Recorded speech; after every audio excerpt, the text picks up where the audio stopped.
Okay, so this is what we are gonna do.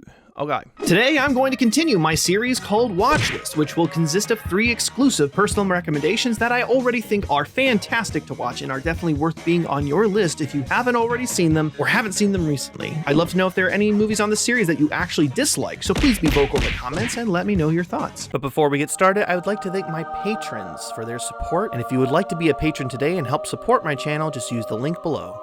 And to start off the list, I'm adding Up in the Air, starring George Clooney, Anna Kendrick, Vera Farmiga, and a few other familiar faces. This 2009 romance comedy drama, or as I like to call cromedy, which I just made up today, is about a man whose job is to be flown around the country to fire other people from their jobs. For most people, never being in one place for too long would interfere with their personal relationships. But for Ryan Bingham, he feels right at home. For those of you who have seen the first episode of Watchlist, this is the same director of Thank You for Smoking and the more popular movie Juno. This movie is just smart, witty, and respects the intelligence of the audience by delivering sharp dialogue with relatable characters and creating scenarios that leave the audience to contemplate what their stance is on the presented issues. The actors complement the solid script with their acting chops, which adds an air of realism while also providing entertainment that fulfills the purpose of why we escape reality by jumping into film fiction. This film was made with a budget of $30 million and grossed over $166 million. It definitely deserves more popularity, but yet proves the point of being a film we need but don't deserve. Critics gave it a resounding 91% on Rotten Tomatoes and 83% on Metacritic. Fun fact, there are brief appearances from Zach Galifianakis, who sets the tone for the movie, and J.K. Simmons, who steals the scene, and Jason Bateman with a beard.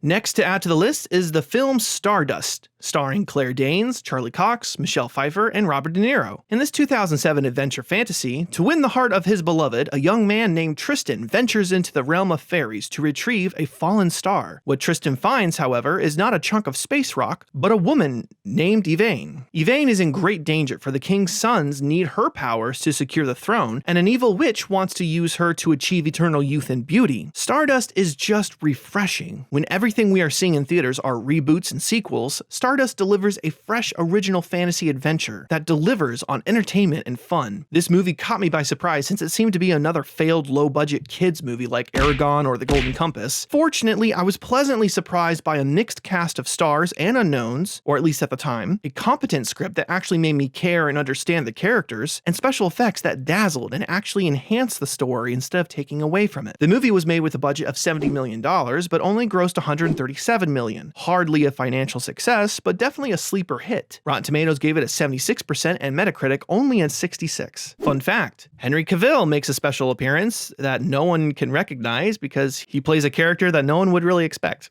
And I feel like every watch list now has to have Henry Cavill in it somehow, either as a guest star or main star or whatever. So far, he's 2 for 2.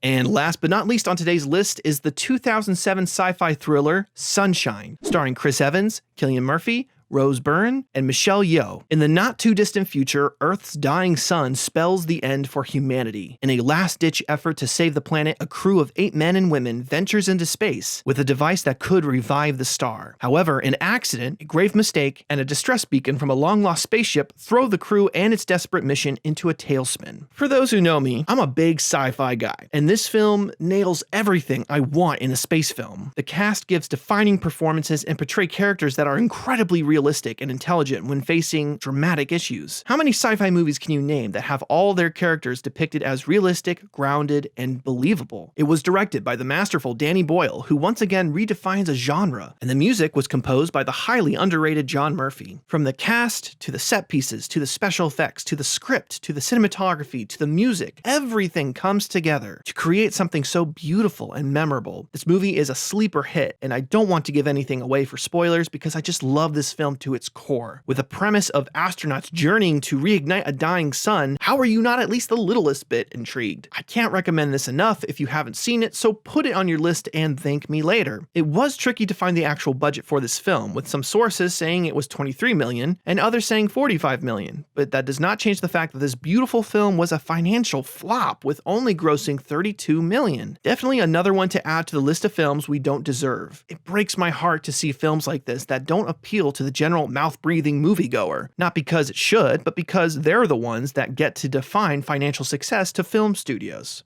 So that's everything for today's list. Let me know what you guys think and subscribe if you haven't already to stay tuned for more episodes to come.